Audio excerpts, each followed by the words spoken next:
দীর্ঘদিনের অনিশ্চয়তা ও জটিলতার পর বীরভূমের দেউচা পাচামি কয়লা প্রকল্পকে ঘিরে ফের আশার সঞ্চার হয়েছে। প্রকল্পভুক্ত এলাকার জমিদাতাদের উদ্যোগে অনুষ্ঠিত বিশেষ আলোচনা সভায় শিল্পায়নের পক্ষে জোরালো সওয়াল তুলে দ্রুত প্রকল্পের কাজ শুরু করার দাবি জানানো হয়। সভায় উপস্থিত জমিদাতা ও কমিটির সদস্যরা বলেন, অতীতে একাধিক প্রতিশ্রুতি ভঙ্গ ও নানা ধরনের প্রতারণার শিকার হতে হয়েছে তাদের। সেই কারণে বহুবার আন্দোলন, বিক্ষোভ ও অনিশ্চয়তার পরিস্থিতির মুখোমুখি হতে হয়েছে। তবুও উন্নয়ন ও শিল্পায়নের স্বার্থে তারা সংগঠিত থেকে আন্দোলন চালিয়ে গিয়েছেন বলে দাবি করেন। বক্তাদের বক্তব্য, দেউচা পাচামি কয়লা প্রকল্প বাস্তবায়িত হলে শুধু বীরভূম নয়, গোটা রাজ্যের শিল্প উন্নয়নে নতুন দিগন্ত খুলবে। পাশাপাশি বিপুল সংখ্যক বেকার যুবক যুবতীর কর্মসংস্থানের সুযোগ সৃষ্টি হবে, যার ইতিবাচক প্রভাব পড়বে স্থানীয় অর্থনীতিতেও। সভায় বর্তমান সরকারের প্রতি আস্থা প্রকাশ করে জমিদাতারা জানান, নতুন করে প্রকল্প বাস্তবায়নের আশা তৈরি হয়েছে, তাই আর বিলম্ব না করে দ্রুত প্রকল্পের কাজ শুরু করার জন্য সরকারের কাছে আবেদন জানান তারা। জমিদাতাদের দাবি, উন্নয়নের স্বার্থে এলাকার বহু অসহায় ও দরিদ্র পরিবার স্বেচ্ছায় জমি দিয়েছেন। দীর্ঘ 4 বছর অপেক্ষার পর তারা এখন প্রকল্পের বাস্তবায়নের মাধ্যমে নতুন ভবিষ্যতের স্বপ্ন দেখছেন। তাদের আশা, দ্রুত প্রশাসনিক প্রক্রিয়া সম্পূর্ণ করে দেউচা পাচামি কয়লা প্রকল্পের কাজ শুরু হবে এবং এলাকার আর্থ সামাজিক উন্নয়নের নতুন অধ্যায়ের সূচনা ঘটবে।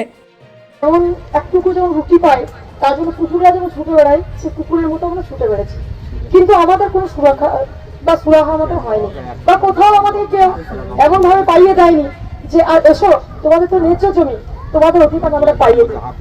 কোনো আধিকারিক বা কোনো নেতা আমাদেরকে এভাবে বলেনি।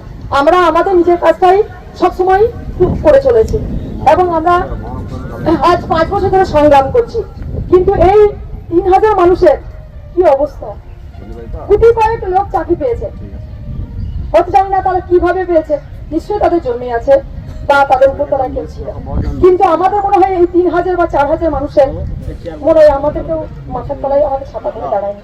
তাই আমরা এই অসহায় মনে হচ্ছে মুখের দিয়ে কারো তাকে কেউ আমাদেরকে ব্যবস্থা করবে, কিন্তু আমাদের মনে হয় কেউ করবে না, আমাদেরকে তো আমাদেরকেই করতে হবে। তাই আমরা যেখানে যাওয়ার দরকার আছে, যার কাছে যাওয়ার দরকার আছে, আমরা তারা সবাই যাব। এই বলে আজ আমরা সবাই ঐক্যবদ্ধ হচ্ছি, সবাই একমত।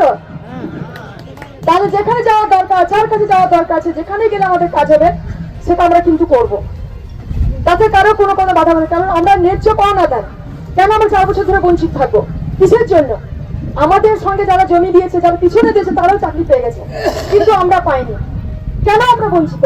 এটা কোশ্চেনটা আমরা বিগত সরকার হোক আর এখন সরকার হোক, সবার কাছে আমাদের কোশ্চেন আছে যে আমাদের চাকরিটা পাইনি কেন।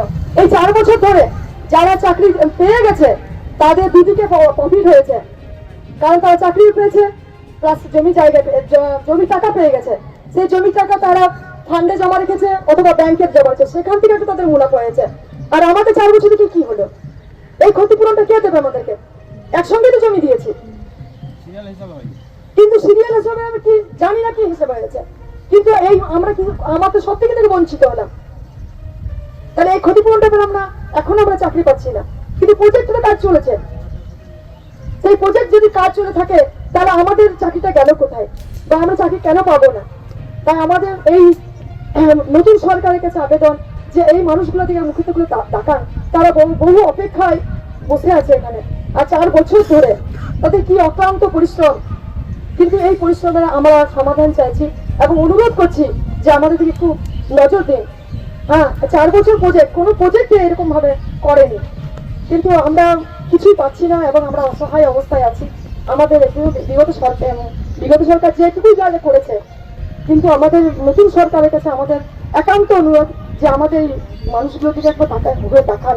হ্যাঁ, এই বলে আমি আমার বক্তব্য শেষ বলবো যে আপনারা একটু ধৈর্য ধরুন, এতদিন তো ধৈর্য ধরেছেন, তাই এই সরকার ধরুন 1 মাস বয়স, সেই হিসাবে আমাদেরকে একটু ধৈর্য ধরতে হবে। আশা করি সম্ভবত এই সরকার আমাদেরকে দেখবে আর প্রজেক্টটা আরম্ভ করবে। আর আমাদের যেটা হচ্ছে যে একটা জিনিস হলো যে আগে ছিল ধরুন পশ্চিমবাংলায় একটাই সরকারে, তা এখন কিন্তু কেন্দ্র যে সরকার আছে, কেন্দ্রে যে সরকার আছে এবং রাজ্যে সেই সরকারই কিন্তু আছে। তো সেই হিসেবে ডবল ইঞ্জিন যেটা বলছে হবে, ডবল ইঞ্জিনের সরকার। তা সেটা কিন্তু আমাদের কাজ কিন্তু আরো দ্রুত গতিতে হবে। এটা প্রজেক্ট আমার ধরুন, এই প্রজেক্টটা যেটা হয়েছিল সেটা কিন্তু কোল প্রজেক্ট বলতে এটা ব্যাসের প্রজেক্ট, কোল প্রজেক্ট নয় কিন্তু।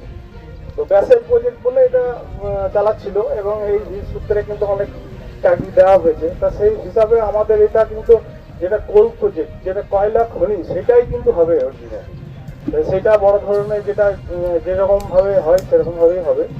তো আমরা এই নতুন সরকারকে আমরা শুভেচ্ছা জানিয়ে যে আমরা আমাদের যে চাকরিগুলো যাতে তাড়াতাড়ি হয়ে যায়, আগে যে যা হয়েছে সেগুলো আমরা ভুলে গেছি। অনেক কিছু আমাদেরকে করেছে, অনেক ঘুরিয়েছে, ডিসপুট দেখিয়ে একই দেখা যাচ্ছে যে আমাদের একই ভাব, একই মৌজাতে দেখা যাচ্ছে তাদের একই ডাকে তাদের দুজনের ডিসপুট লাগিয়ে ডিসপুট দেখিয়ে তাদেরকে ফেলে রাখা হয়েছে এখন পর্যন্ত, যেটা সুন্দর বলছিল।